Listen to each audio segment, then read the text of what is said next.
Netflix Stranger Things season 5, it was going to fail from the beginning, and it was set up to fail. Now, I know it's been a few weeks, but I think there's a bigger issue that is reflected specifically in what Stranger Things has to offer. It shows us a 10-year span of entertainment quality and the demise of it. And I will get into the ultimate alleged reason why this and every show at this point is set up to fail, especially if it's on Netflix. Now, these are rumors, alleged rumors from alleged people that worked allegedly in corporate. So I'm just saying what I've heard, but we'll start with some smaller issues. I started watching from the first season 10 years ago. At that time, I had just moved to New York. I wasn't even a Christian yet. I was a very different person, but the show was a very different show. So it's not just that I'm 10 years older. The quality of the show has continuously changed. This did take 10 years, and we watched these sprightly young kids going around trying to figure out the mystery, and we were right there with them. Now they're adults. And so I'm not going to go that route. Yes, it's 10 years later. That was a problem. And yes, I do definitely think 11 now looks like a handsome Squidward. I can't unsee it now. I cannot unsee it. It is Squidward. And even like with the lip pursing, which I'm not sure if that was her acting or if it was just how her face looks now. I can't be sure. So that's not even what this is about, that they have dramatically changed in how they look because they have grown up, and obviously some of them have done some plastic surgeries. But it is going to be a bit jarring as you're watching. When I go onto Rotten Tomatoes, right now, season 5 has an 83 fresh, but from 168 reviews. And I think these are the critics, which we all know we can't trust critics, but also it's only 168 reviews. Now, if we go to the popcorn meter, which has 10,000 plus ratings, it's at a 53%. Just above the SWAT, I think. It's not good. Now, the reason why I bring up Rotten Tomato is because these reviewers, these people that are saying that it's 83%, look at that disconnect of actual people that were watching it. Not because it's their job, but because they actually were trying to watch something entertaining. That's 10,000 ratings. Now you go right next to a new TV tonight. Star Trek Starfleet Academy is at 88% fresh. Let's sit on that for just a second. Like I'm not even trying to be a hater, but seriously, I am just a person who watches things to be entertaining. Now, there are going to be a group of fans that always will back it because they have backed it from the beginning. And I do want to say that that was the reason why I stuck it out. I think a big, generous amount of it are people who just wanted to like it. I know that my niece, she's much younger than me, and I think she doesn't even have a recollection of when entertainment was for the people. They call it the Enshittification of society and of entertainment. Before I get into that, I did want to mention that I have a membership officially up. So today's going to be a little bit different. I only have this one video to record today, but a lot of times I will record several videos at once and I'll chop them up and I am putting them on the membership. So the last 5 that I did, I was wearing like a red striped shirt.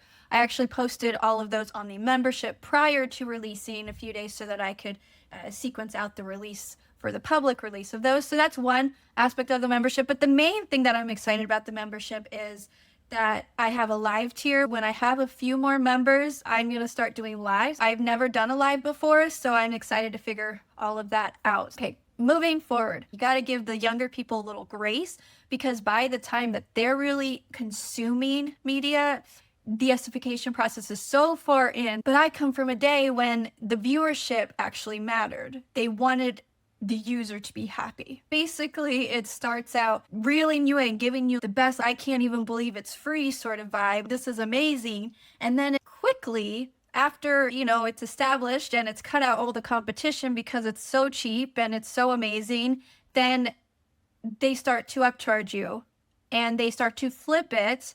And by the end of this process, which is like a, several tier process, it goes into literally they don't care at all. It goes into they actually don't care about the quality at all. They don't even care if you like it at all. You're already stuck here. They've dominated the entire entertainment business, they stopped reeling in. They already killed the competition. They don't have to care about quality anymore. They have to do the bottom line, cut corners as much as possible to make the most money possible, and it has nothing to do with the viewers anymore. You're gonna watch it because you waited 10 years for this, and we know you're gonna watch it. Here we are. Which I think is a very big part of why this specific season of Stranger Things was so awful. One of the reasons I want to sit in this viewership issue for a little bit. We have these critics and they have a reason to say it's a good show. This critics' consensus, Stranger Things plays its cards just right in season 5.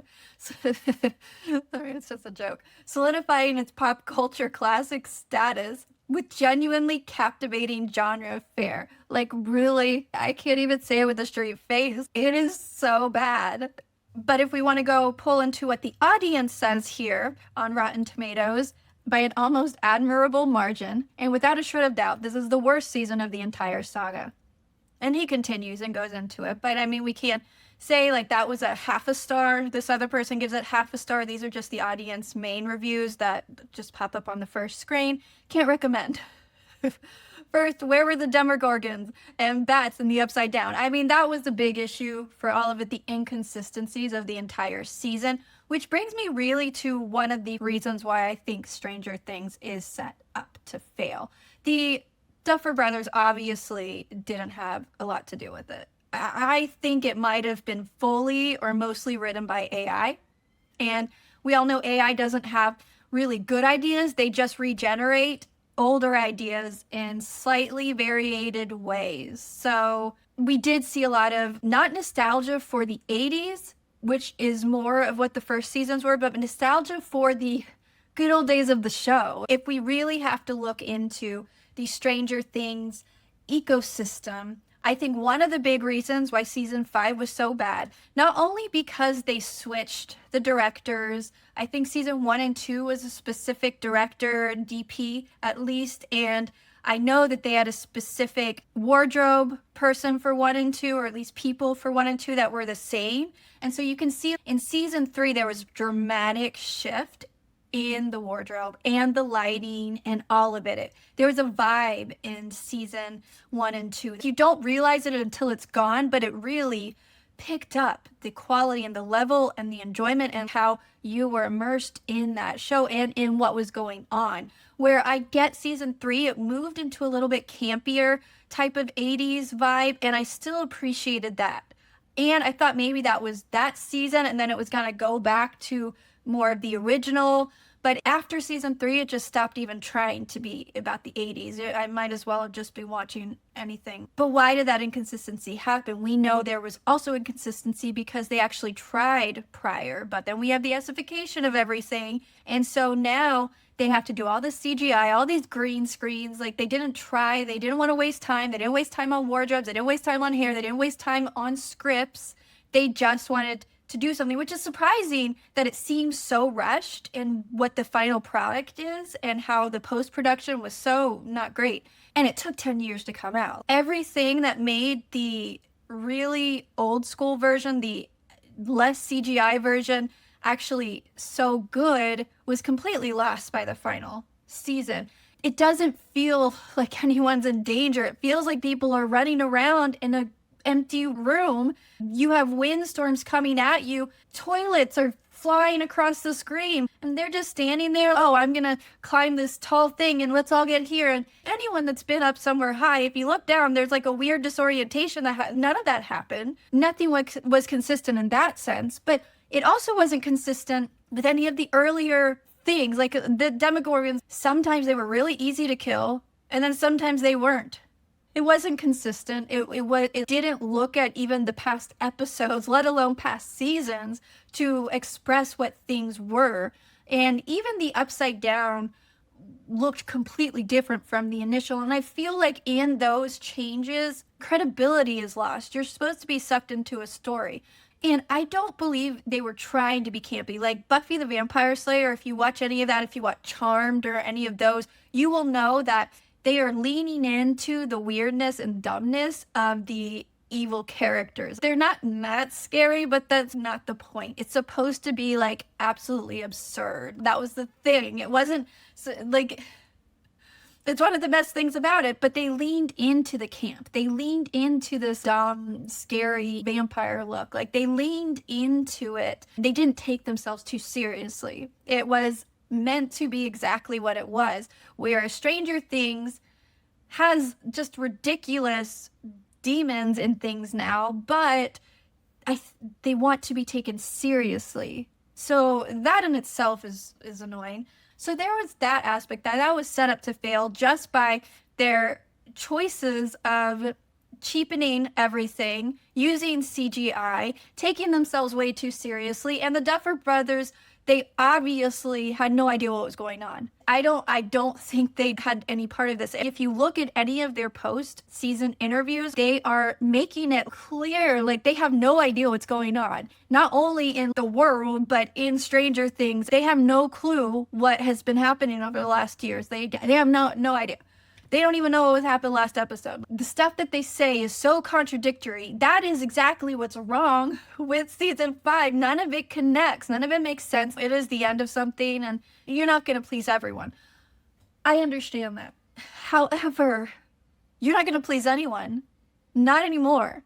Have you seen our audience nowadays? That is a big reason why every show is set up to fail at this point. Not only do the execs not care, but the audience doesn't ever want anything to succeed. Everyone is so upset about everything. They're angry about everything, and they're easily offended to the point that nothing can actually be produced or created without some person being super offended and causing a big ruckus about it. Obviously, for season 5, the major backlash came from the way Will came out. Now, this was alluded to throughout. You might have assumed it, but it's so confusing why the people that are so annoyed by people saying that this was just poor storytelling, that this did not make any sense, like, why was this a huge scene? Really, are you bringing 20 of your friends in here? And many people were even commenting on the fact that it was basically this man was being forced to come out,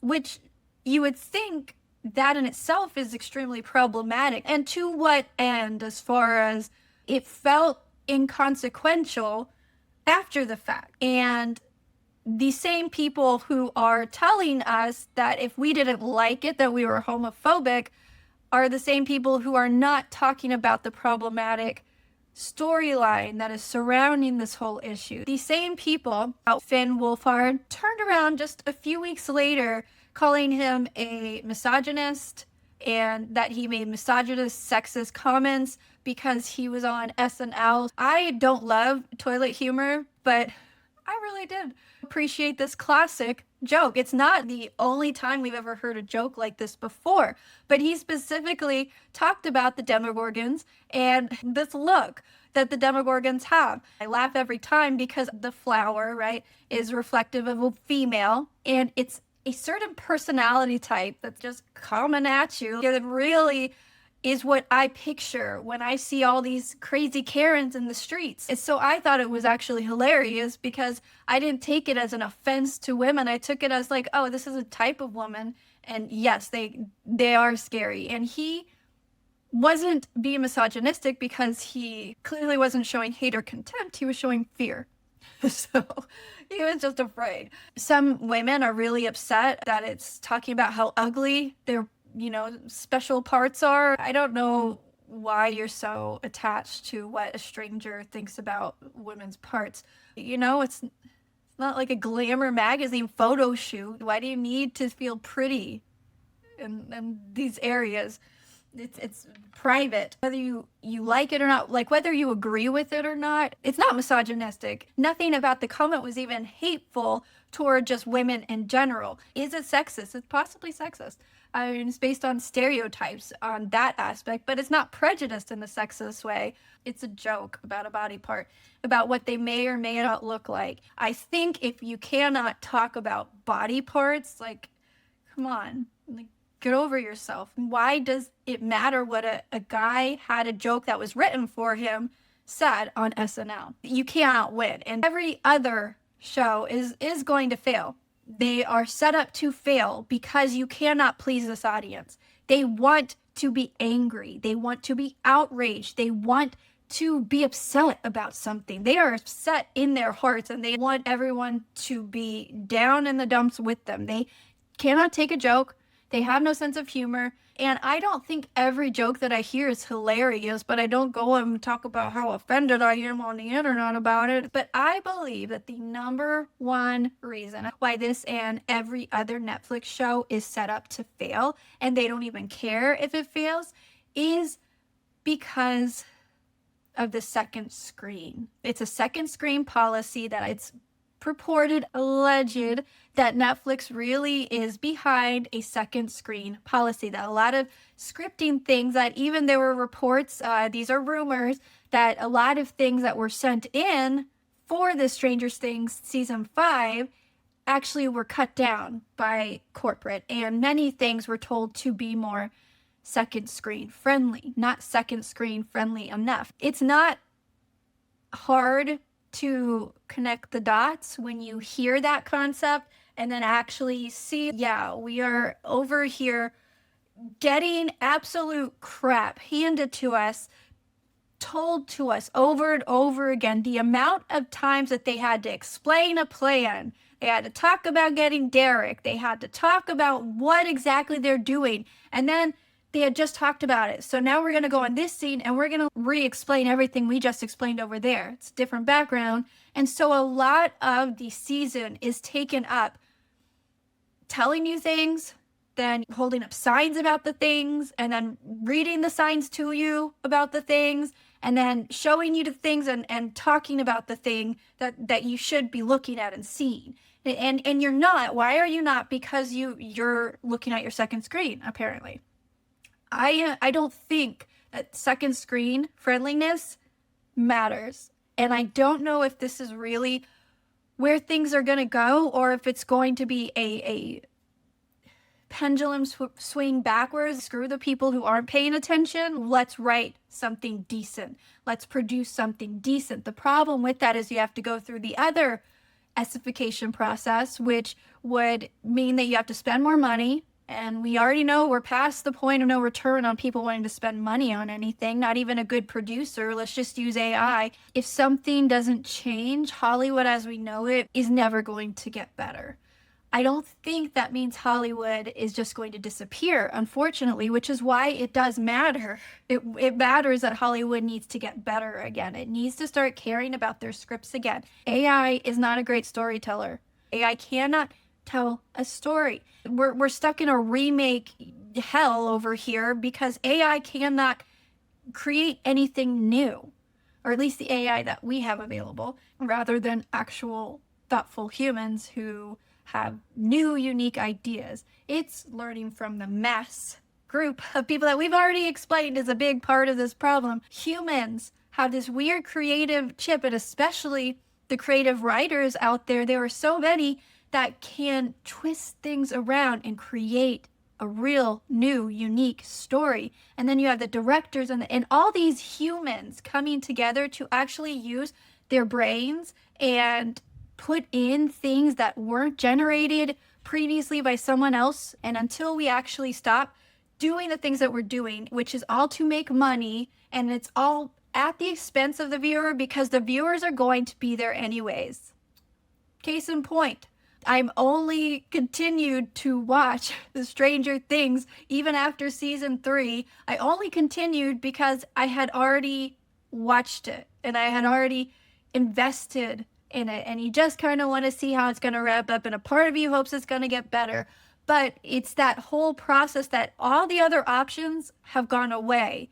Stranger Things season 5, as well as anything made nowadays, is set up to fail. It is not meant to succeed. It's not made to succeed. It can't succeed in this environment. It can't. And the people who are watching it, they do care, but they're still watching it. We're still watching it. And unless we just plan on not watching anything ever again, which I think would be unlikely, I don't see it getting better. Someone's going to agree, someone's not going to agree. It's just how it works. So this is my personal opinion. I'd like to know yours. What did you think? Let me know in the comments. Don't forget to like, subscribe, and also you can become a member if you want to see more of those lives that I've been talking about. That's it. I have nothing else. I have no way to close this. This has gone way too long.